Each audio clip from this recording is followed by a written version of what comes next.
Welcome back to Founder Facials, a series where we go into the treatment room with some of our favourite and most respected business owners and pick their brain whilst I pick their skin.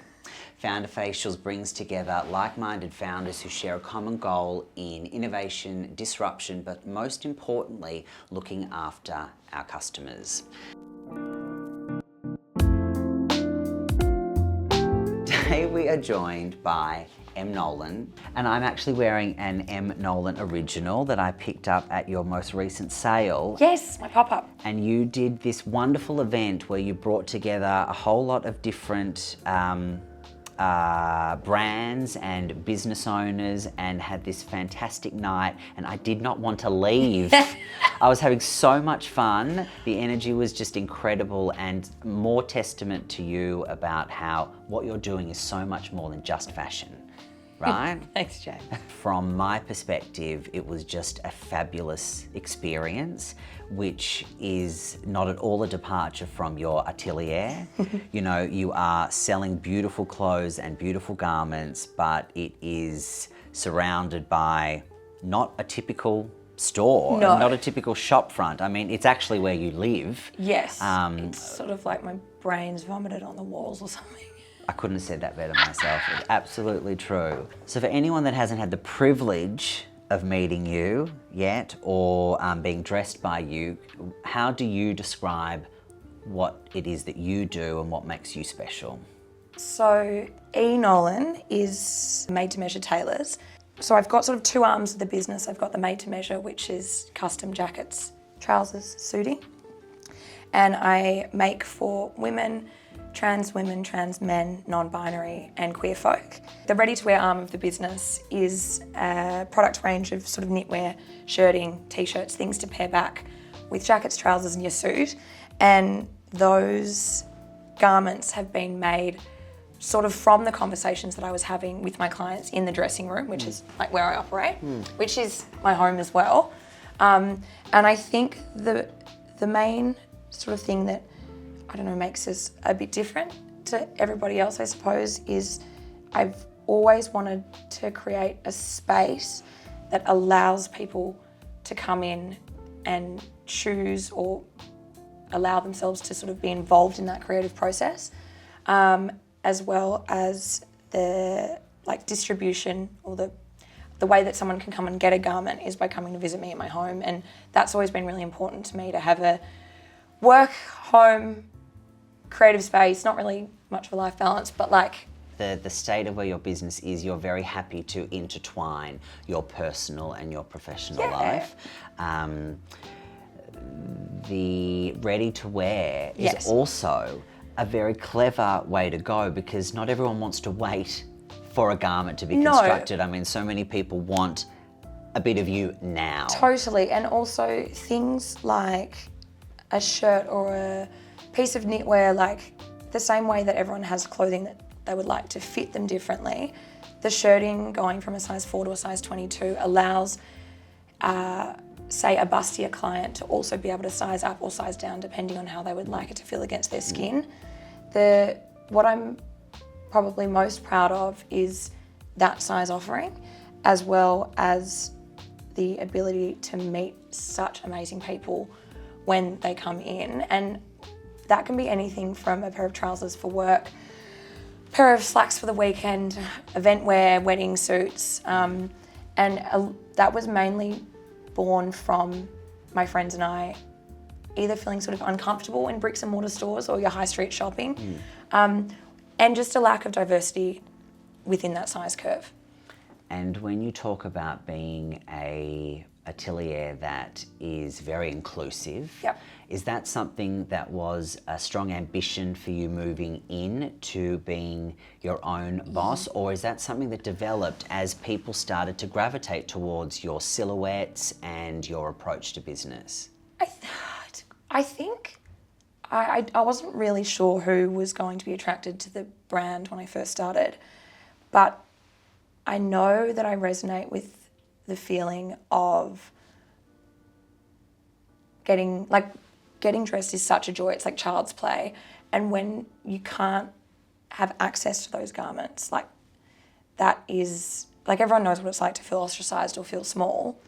I found that for the clientele that's coming to see me, they are all quite creative, a bit mad, and I feel sort of just as much held by their hand through the process as I would as their tailor. But what I'm taking from this series and greatly appreciating is the approach that founders take where they let their clients or customers inform who they need them to be. Yeah. Is the ability to not be too proud, Yes. to allow change. Well, you don't know what you don't know. And when you're like building something, so, you know, I Gore Street, vomit all over the walls, find a place It's not where literal vomit. No. She's talking about like beautiful artworks and tapestries and statues and furniture. Yeah, but you know, you do something that makes like my restless mind feel at ease, and then, you know, if you build it, they will come. And then it's like setting up for a party. You put everything into place, but it's no good until people are there. And the backbone of this business is the people that I meet every day. And they've also definitely helped save me from myself a couple of times. Be like, I really want to do this, and then they're like, well, what I really need is this. Yeah. I'm like, oh, yeah, okay. Yeah. I can leave it with me. The ability to listen to that is very powerful. Well, actually, that's it, listening, because people, you can sort of hear what people say, but if you're listening, then hopefully, I don't know.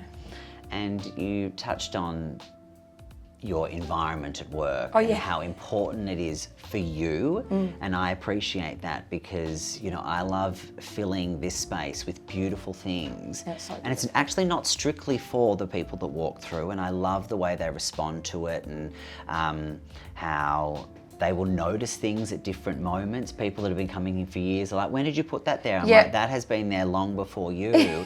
But I also love it for me because I come here every day and our staff come here every day. So it's about creating a space that is actually mutually beneficial to everyone. You're creating a aesthetic and an environment, and that is also like, yes, we do skin here, but there's also so much more than just skin here, and it's the same with you. It's an experience, it's an interaction, and they walk out with a beautiful suit at the other end. Well, I think, and I mean, any business needs to be able to service people, you know, for what they're coming in for, of course, but you always want to make sure that someone leaves having feel sort of seen and understood. And I mean, I can't dress someone if I don't know much about them. Like, you got to meet them and, you know, see. It's a consultation process that's got a lot to do with fashion, but also a lot to do with them as a person. No, right? and cut, fit, fabric. Yeah. It's like you can't design a house for someone if you don't know who they are. Imagine that.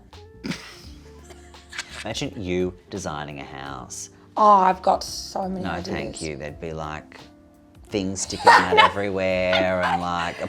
Put a bath in, but the windows don't close. You know? So Em, yes, we're a little hungover today. Yep. So we want to get you on the treatment bed. We make me look a million. But we ask everyone 3 questions before we do. All right. So within your business, what is something that really gets you out of bed and ideally into the bathroom to doing your skincare routine every morning? And what could be something that actually might keep you under the covers? The things that gets me up is because the doorbell rings. No, the thing that gets me out of bed, it is true. It's bloody true. The thing that gets me up is a sense of purpose. The thing that keeps me in bed is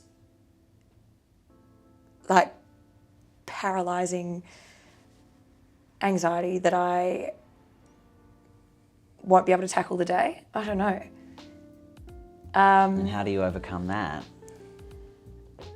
I actually gaslight myself every morning, and I say to myself, like, this is not the hardest thing you're going to do. Like, you'll feel so much better having done it. It works. And what are the things that are creating this anxiety that you feel that is? I think small business is really overwhelming, and I can get really like frozen, almost, ADHD sort of paralysis, where your brain jumps from one thing to the next without knowing that the steps in between are actually fine and you can get through it. And so, the things that, can get me a bit down is if like I can't see ahead. So like a sense of overwhelm. Yeah, sort of a sense of overwhelm, but also then there's days where you're like, I actually can't sleep because I'm so excited. Because like you can hear the song or see the dance of what the next couple of months looks like, and I'm already there. Yeah. Also, after a huge creative project, there's usually 2 or 3 days of just almost like a creative come down. I totally get that. And that's not like an anxious panic. It's kind of like, oh my God, I just need to charge the Duracell batteries up my ass. Like I just need to calm down. I'm one of those introverted extroverts, right? Yeah. Like when I'm on. Totally. But I absolutely need to recharge from Yeah. that. Otherwise, I just can't get on with it. Totally. Water resets tends to reset me the best as well. So showers, baths, Great. dips in a fountain. Knowing your limitations and ways you can overcome those is a really great skill, and good that you're tapping into those. Knowing your limitations is a really amazing gift, obviously very self-aware, but also knowing that you don't have to leap out of bed every day feeling like you fucking got this. Yeah, God. It's absolutely okay, and having the tools to overcome that. And the staff and the people around you as well. Like there's, you get up and you go, the first half of the day is usually like, everyone comes to work and asks me, what's on for the day. I'm going, oh my God, go ask an adult. I don't know. I don't know. Just make it up as you go. But the wonderful thing is, amazing people around you, and then leaning on your community as well for those days where you are exhausted, where they're like, hey, you got this. And, vice versa. Like, I think it is a total fib that any adult thinks that they get up in the morning and have any idea what they're doing, because they just don't. And life's unpredictable. And so if anything, it's building resilience and a sense of humour along the way. I don't necessarily resonate with that because I don't have a problem with this, but my day-to-day is very same. But I think I have probably constructed that intentionally. Yeah, okay. Because I don't respond very well to change. Yep. And I just really appreciate smooth runnings. But I don't know, you might not necessarily be in that position, or you might want that. Well, I think I'm kind of hoping to work towards that. We sell truckloads of exfoliants here. It's a really important piece of the puzzle. What is one of the most popular products or categories within your biz? Trousers. Trousers. It's the gateway drug to made to measure. Okay. Yep. And so that could be anything from a cotton pair to a wool pair, or even something, event wear, tuxedo trousers. I think you can get the most done in trousers. And I think it's probably the trickiest thing to find at your high street sort of bricks and mortar stores. And so for you, the lower portion is a real focal point, and then what's on the top is a complement too? Yeah, or I think because I think trousers is where the day starts. Like I'll put my trousers on first. Oh my God, I had a client once who would get dressed completely at the top half and then be walking around in the nutty, put shoes on and then put trousers on. Like I had to keep hemming the trousers because she'd put shoes on and then trousers, so don't do that. But Hot tip. Hot tip. At JV, we work really hard on ensuring that the language that we use is very empowering. We've got the ability, we've got a captivated audience, and we can make someone feel amazing, or we could make them feel like crap. Yep. How do you use language or the way you market or brand yourself to ensure that you are on the right side of that? I think it really comes down to, like, whether it's business or life, you should leave people in a better state than when you found them. And it doesn't need to be, you know, I don't need to be Oprah and fixing problems and, you know, things like that. But I think it's important to make people feel like the way that they feel in that moment is validated, like that's their truth in that moment. And heard. But I do, it's not a kick up the bum, but it's like if someone is being sort of self-deprecating towards themselves and I see it a lot, especially with postpartum going back to work or changes from menopause to postmenopause, there's a lot of this looking back to what was and a greater appreciation for what was as to how one is now. And I think it's always just important to say, well, you wouldn't talk to me like that and you definitely wouldn't talk to your best mate like that. But I think I've always tried to not be like, oh, don't say that, you know, because that's actually silencing an insecurity, verbalizing. And so instead, I think it is just about, it's also about listening to that too, because I'm working with people's bodies. If they say to me, you know, I hate the way that this looks in certain garments, it's actually about then problem solving as well.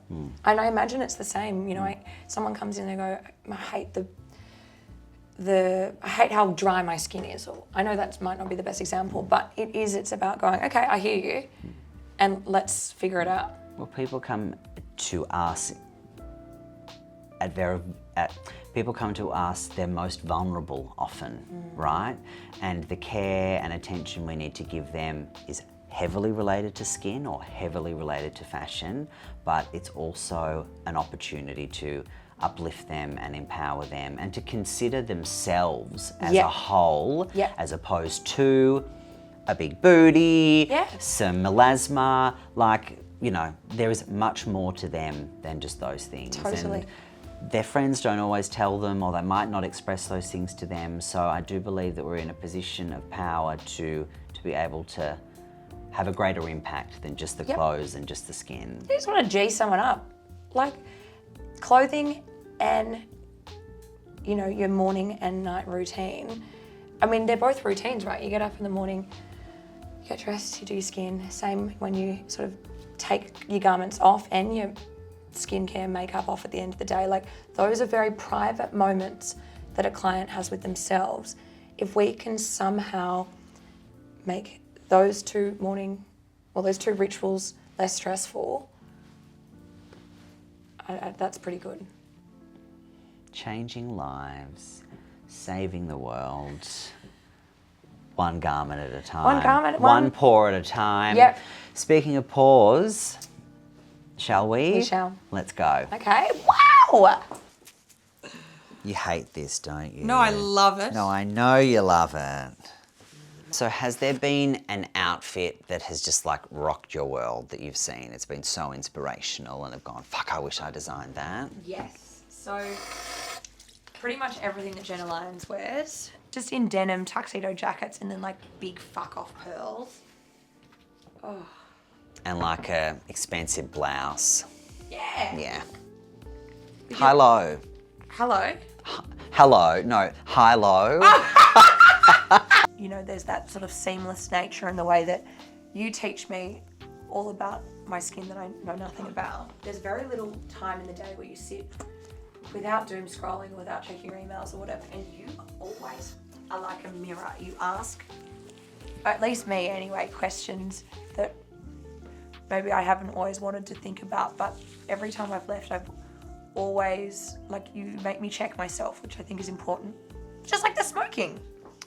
I have a bad habit of inserting myself in other people's businesses when I see that people are struggling, right? Because all I ever want around me is for people to be flourishing and doing well. Whether I'm talking to a fellow founder or I'm talking to like a parent or I'm talking to a student, if I see, I'm very solutions focused. Yes, you and are. that is kind of it's actually what I've kind of summarized my job now as, as the leader here at JV, is to just solve all the problems that come through, because you never want a problem to hang around any longer than it bloody needs to. No. And sometimes it's hard to see the woods from the trees.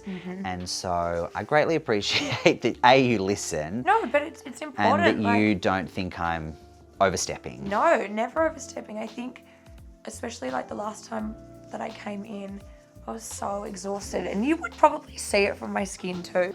Might be a tricky one to answer because every customer is a challenge, and I mean that in a very positive way. But do you have like a perfect type of client that you look forward to welcoming? My dream client is someone that is just as excited about the process as I am. I think that there's also that nervous excitement, because it's a lot of trust that you've got to put in your tailor, because I can show you a bolt of fabric and know exactly what it's going to look like. But I think the anticipation of that, it's kind of like foreplay. Like you get really excited about what's to come. That's a play on words. Ooh, a little halo light. So, takes one to know one, but I believe that some of the business owners and founders that I admire are quite mad, right? And I do everything I can to surround myself with these people, and I believe that it's actually an asset in business. How do you think that your quirkiness, zaniness, is a benefit to yours? I think it's, if it's client-facing, I think it's important. I think it's important for anyone to know themselves, like flaws and all. Whoa, sorry. No, flaws and all. And I am a fucking weirdo. And I think, also having such an ADHD brain as well. Oh my, that's not painful. ADHD brain as well.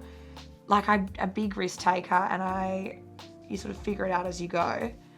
But also, like, if you spend, like I spend all my time at work, and if you're not there making yourself laugh or, really leaning into the silliness, what's the point?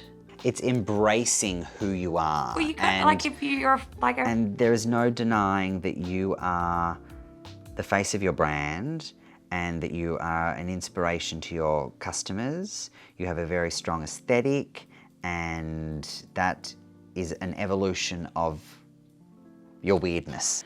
Ooh. So who is on your hit list as someone that you would love to dress? Okay, I have an app. I have a notes app on my phone on this. Okay, Jenna Lyons, but also Gillian Anderson. I want Gillian Anderson in E. Nolan.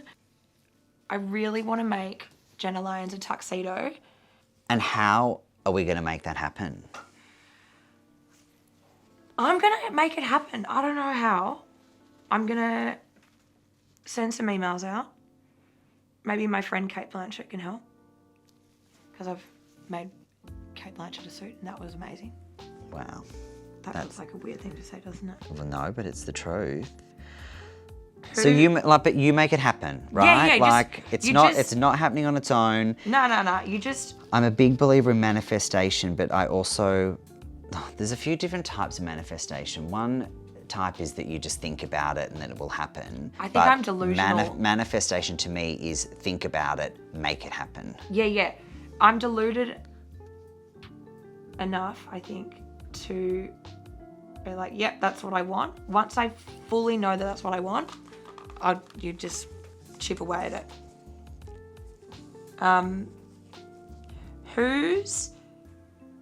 Who would you most like to pick a pimple off? Or pore extract? I peeled the Prime Minister. I peeled our first female Prime Minister. That is awesome. That was pretty cool.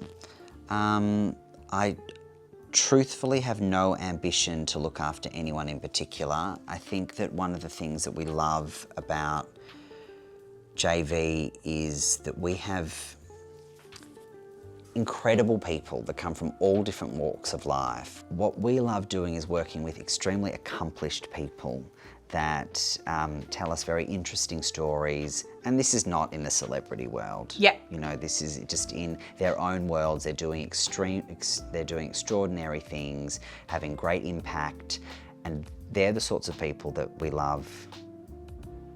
And they're the sorts of people that when they find us that we really, really love. And we just want more of them, you know? I remember when I got an email from you one day and I noticed on your signature you have a fly as a logo. Yep. Why? It is my little animal totem. It is a... Oh, no, it's on the back there, isn't it? Yeah, it's on the back. It's a symbol of interruptions. I am always trying to sort of arrest calm amongst chaos. And the Australian house blowfly is sort of representative of those interruptions that happen throughout the day within the brain. I was doing my graduate collection when I was still at uni. The only way that I know how to create anything, and it's the same with work now. Like, I've got to make a mess and then kind of clean it up.